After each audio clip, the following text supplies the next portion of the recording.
พี่น้องเนาะแต่ว่าตู้คำบ่เคยเห็นตู้ซิปใส่ใจและลงทุนย่างไปจนฮอดหน้าดงเนาะหน้าดงตู้คำซึ่งมันก็ไก่ได้พี่น้องไก่เนาะหลายๆห้วยและเป็นยังตู้คำคือว่าเนาะนี่แหละก็จะบอกว่า FC หลายคนก็เป็นห่วงว่าย่านทางไอเกตมณีเนี่ยบ่รับผิดชอบบ่เฮ็ดคือเว้าเนาะเพราะฉะนั้นตู้ซิดเป็นคนบริหารเป็นคนถ่ายเป็นคนไปรับมาส่งตู้ซิดบ่ปะแน่นอนตู้ซิดบ่ปล่อยลอยนวลแน่นอนเนาะถ้าบอกในกรณีว่าทางไอเกตมณีเนี่ยปาถิ่มบ่รับผิดชอบจับไปแล้วเงียบไปเลยตู้ซิดสามารถช่วยได้พี่น้องเอ้ยเนาะเพราะว่าเฮาก็ได้เห็นแล้วว่าตู้ซิดเนี่ยเราเอาใจใส่เราพร้อมเปิดโอกาสให้ทั้งไอ้เกตมณีเป็นได้คือเปิดโอกาสเราก็พาไปด้วย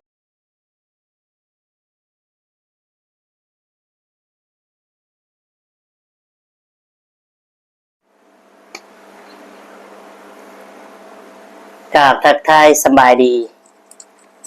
และสวัสดี FC หมู่เพื่อนเมื่อทุกคนทุกท่านพี่น้องเอ้ยเนาะว่าจะเป็นพี่น้องฝั่งไทยฝั่งลาวหรือว่าต่างประเทศก็ยินดีต้อนรับเขาสู่ช่อง YouTube ตู้คำปันสุขเด้อพี่น้องเอ้ยเนาะมาเจอพ่อตู้คำมื้อนี้พี่น้องคือเก่าคือเดิมเนาะติดตามพี่น้องเอ้ยเนาะติดตามบ่ให้ขาดตัวซีดลงตู้คำก็ตามพี่น้องเอ้ย คือคลิปนี้เนาะคลิปนี้ตู้คำก็จะมาบอกถึงตู้ซีดมื้อนี้พี่น้องเอ้ยเนาะตู้ซีดเราคือเฮ็ดแบบนี้เนาะคือทำแบบนี้เพิ่นว่าพี่น้องเอ้ยเนาะก่อนจะเว้าเนาะก่อนจะเว้าถึงตู้ซิดตู้คำก็จะเล่าเรื่องให้ฟัง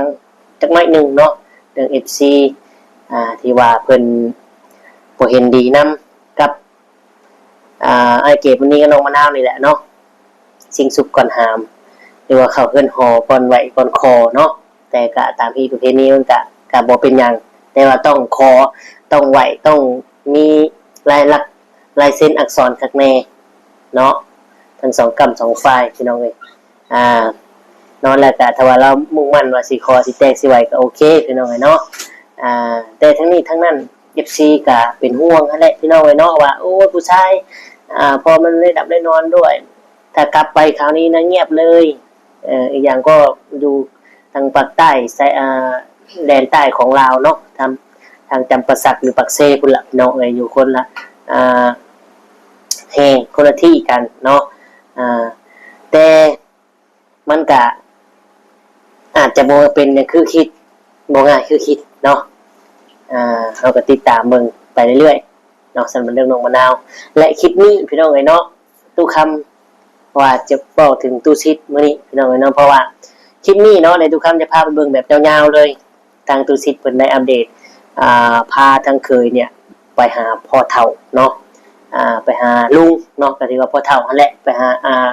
เอ้ยแม่น้องอ้ายแม่น้องมะนาวพี่น้องเอ้ยเนาะซึ่งเราก็ไปทางนาตู้คำเพราะว่านาเอ้ยได้น้องหรือว่าอ้ายของแม่น้องมะนาวเนี่ยอยู่คนละฝั่งกันกับนาตู้คำเนาะซึ่งเป็นหน้าดงพี่น้องเอ้ยเนาะเป็นหน้าดงหน้าไก่และ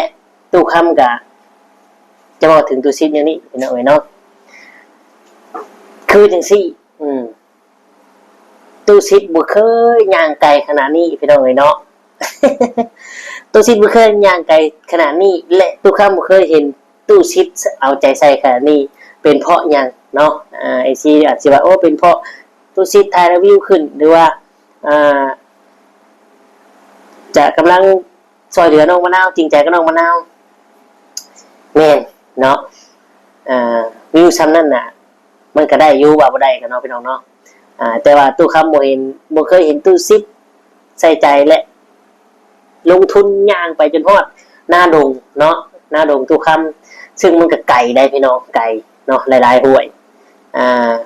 และเป็นยังตู้คำคือว่าเนาะนี่แหละก็จะบอกว่า FC หลายคนก็เป็นห่วงว่าย่านทางไอเกตมณีเนี่ยบ่รับผิดชอบบ่เฮ็ดคือเว้าเนาะเพราะฉะนั้น ตู้ซิดเป็นคนบริหารเป็นคนถ่ายเป็นคนไปหักมาส่ง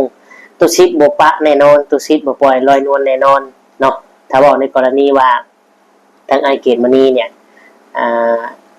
ปาถิ่มบ่รับผิดชอบจับไปแล้วเงียบไปเลยตู้ซิดสามารถช่วยได้พี่น้องเอ้ยเนาะเพราะว่าเฮาก็ได้เห็นแล้วว่าตู้ซิดเนี่ยเราเอาใจใส่เราพร้อม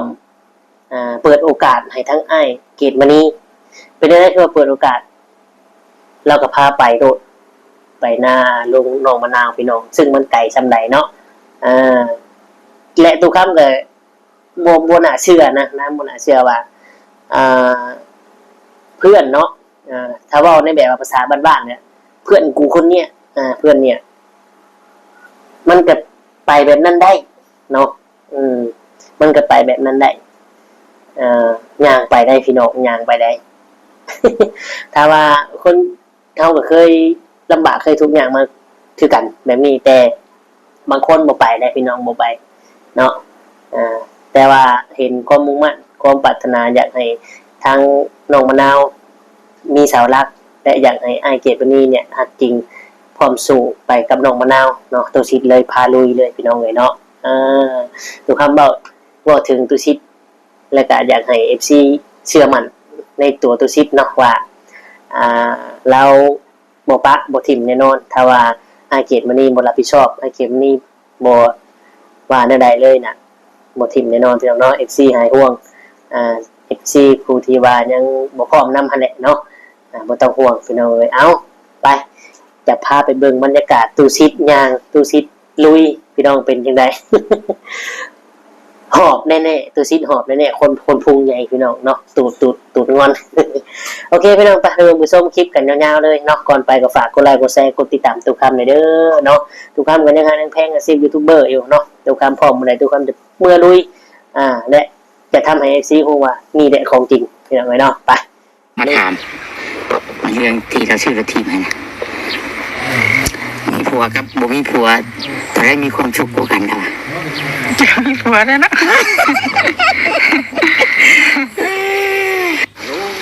เอาทุกคนเลยตัดภาพมาบัดนี้ทางปัญชีไปหาลุงนะสุดแค่นี้เอาเช็ดก่อนสิลงนะได้บัดนี้ค้ากล้องอีก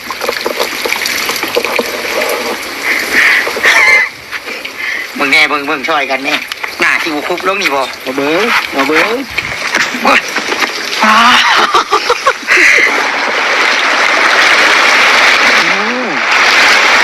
มีคนใช้โมงอีกนะฮะโอ้โหนะ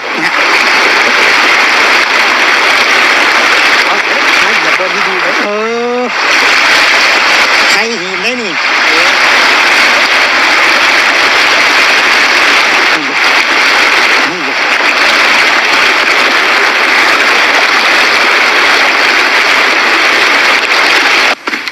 สบายดีเด้อเก็บมานี่เด้อสบายดีครับดีFCเป็นเด้อกูมะนาวเข้าไปก่อนเด้ปั๊บพี่น้องเนาะตัดภาพมาก็ได้ตอนนี้ตัวชิดกากำลังเดินทางพี่น้องจากทักทายสบายดีเด้อพี่น้องเด้อสบายดีถึงภาพบรรยากาศน้ำกันสบายดีหลังจากที่ตอนเช้าเราทางเคยไหมเพิ่นก็ไปหาตู้คิดหอดเรือนไอ้เก็บมานี้ก็ได้ให้พาไปโคเมียมาชั้นเช้าพี่น้องเห็นเนาะย่างไว้แท้เคยไหมนี่คู่บ้าชาวนี่ตัวชงดูมันอยู่ได้ย่างขี่เบาหมดไปซ้ำไปย่างฮอตโบทันพี่น้องเลยก็ย่างอีกว่าจุดไม้ไปทางนี้แม่งสุภาพคนไปน้ำลุงใหญ่เด้อเบ้อมือนี่ไปเลยฮะหน้าพี่เองไปเลยมึงอย่าไปขาดทางนะเห็นเนี่ยคนพลาดบ้านนี่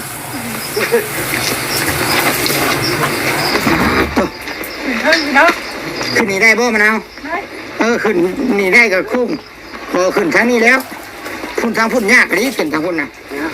คอยบอกว่าขึ้นได้ทางนี้พอเราไปชื่อเลย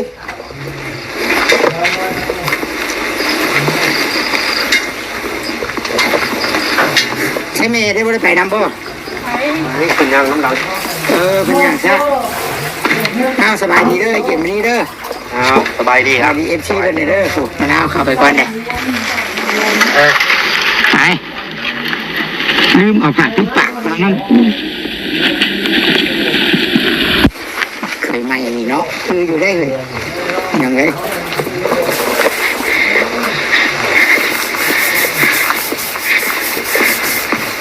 ชงดูชงมันดูได้อย่างขี้เบาบัดไป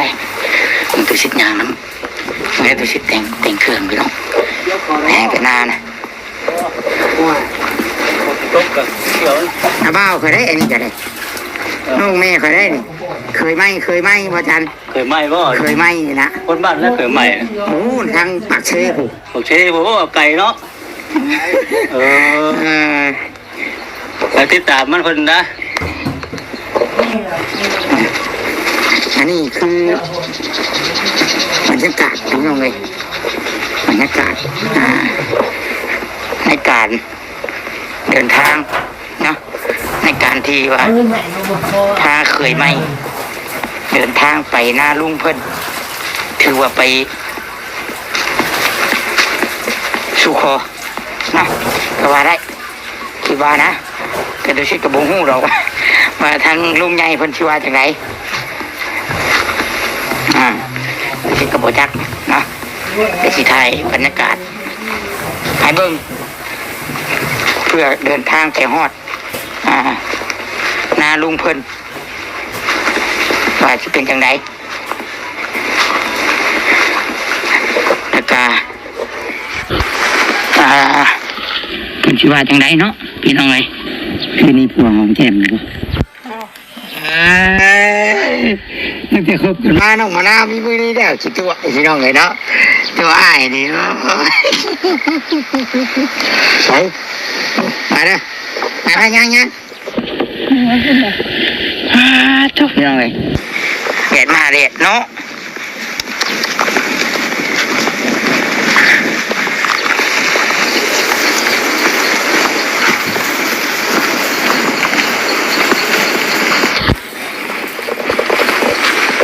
ถามเมียจะได้ยินว่ามีผัวครับผมมีผัวเลยคักทางเรา มีผัวเราอ่ะ ถือว่ามีผัวเนี่ยนะดี ดีผัวเราอ่ะจังอบอุ่นเนาะพี่น้องเลยเนาะก็มี เพิ่นเป็นพวงเป็นเรื่องหาเรื่องอีก เขาบ่ ยังอยู่เลย มาก็ได้มาเที่ยวพี่ข้างเล่สองเทียงใกล้กันพี่น้องเลยนะโอ้ยลมเบิดเนาะนะเทน้ำนะโอ้เปียกเบิด หลบได้มันผม มันหนักได้มันหนักเข่าได้เข่าลายพุทธเข่าพวงใหญ่พุทธ มองหนักหันมันหม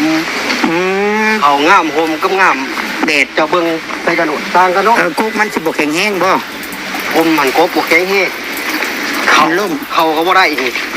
บ่ได้แล้วมีแต่ดีที่เราคอย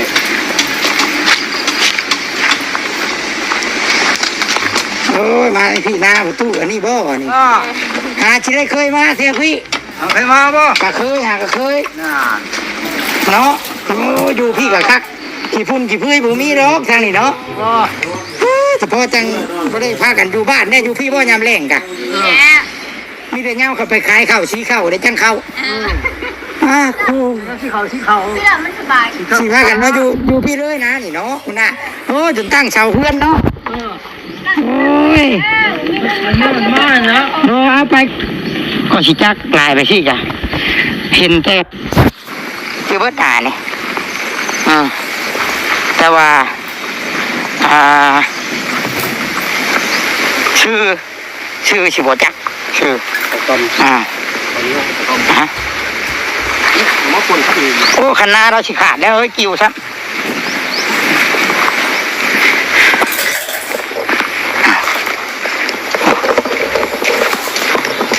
ย่างเฮียงกันมาเด้อพี่น้องเลยช่วยไปช่วย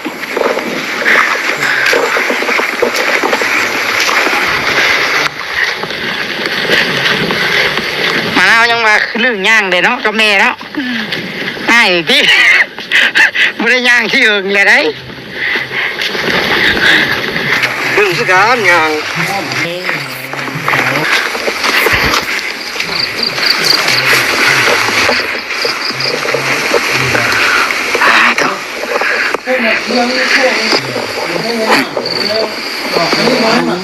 เนี่ยตัว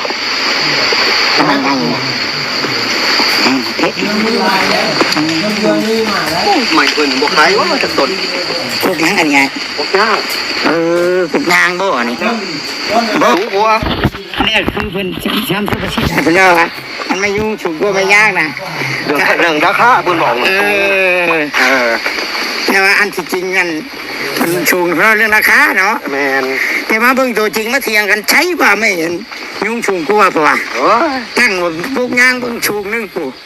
แม่นบ่อ้ายพวกนี้ก็แม่นแน่เนาะ แม่นขายจะด่านนึงก็ซื้อจะได้ เจ้าก็ฮู้เนาะเจ้าก็ฮู้เนาะเรื่องของไม้นี่ก็แม่นคนธรรมดาคือกันเราก็ เด้คือว่าค่อยๆหาสิเฮ็ดด้วย ก็เช้าให้เช้าหน้าคือกันเนาะ ก้าวหน้าคือกัน ต่างแต่ว่าเฮาไปอยู่ไทยเนาะทำงาน เปลี่ยนหาหมองอยู่หมองกิน ก็สิคืออันคนบ้านหมู่บ้านโคกเฮานี่ได้อ้ายเพิ่นนี่ก็คือเนาะ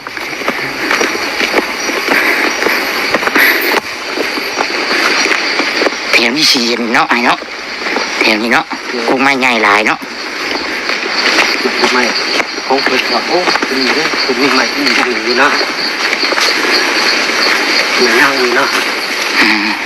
เป็นของตัวเองได้นี่ดี โอเคพี่น้องเป็นจังได หลังจากที่ว่าได้ชมบรรยากาศเนาะตุสิทธิ์กับผัวน้องมะนาวกับน้องมะนาวและแม่น้องมะนาวได้เดินทางไปหน้าดงเนาะซึ่งไก่พี่น้องไอ้เนาะไก่แห้งบ่น่าเชื่อว่าตุสิทธิ์จะทำได้ถึงขนาดนี้เนาะพี่น้องเนาะ เอาเป็นจังไดได้เบิ่งคลิปชมคลิปแล้วก็มีแต่ว่าให้กำลังใจเนาะแล้วก็คอยเบิ่งผลงานเราต่อไปว่าจะรับผิดชอบน้องมะนาวจังใดพี่น้องเนาะส่วน FC เนาะที่ว่ายังเป็นห่วงอยู่ยังบ่เห็นดีนำกับเฮาก็บ่ฟ้าว่าเนาะให้ฮอดมื้อนั้นก่อนพี่น้องเนาะฮอดมื้อที่ว่าไอ้เก็บมื้อนี้เราบ่เฮ็ดคือคำเว้าเนาะเป็นจังใดก็ได้เนาะพี่น้องเฮือนเอาก็เช็ดให้อยู่เฮือนก็เช็ดใหม่ยังเฮ็ดให้ใหม่เบิดแล้วอ่ะบ่ว่าแต่ให้ประตูห้องน้ำเป็นได้แล้วอ่ะเนาะเอาโอเคเนาะกับประมาณนี้ตัวคำก็สิได้ขอตัวจบคลิปนำลาพระจากพ่อแม่พี่น้องไปท้ายนี้สุดนี้ก็ฝากกดไลค์กดแชร์กด Subscribe กดติดตามให้เด้อเนาะตัวคำคือสิได้กล่าวคำว่าสำบายดีและสวัสดีครับ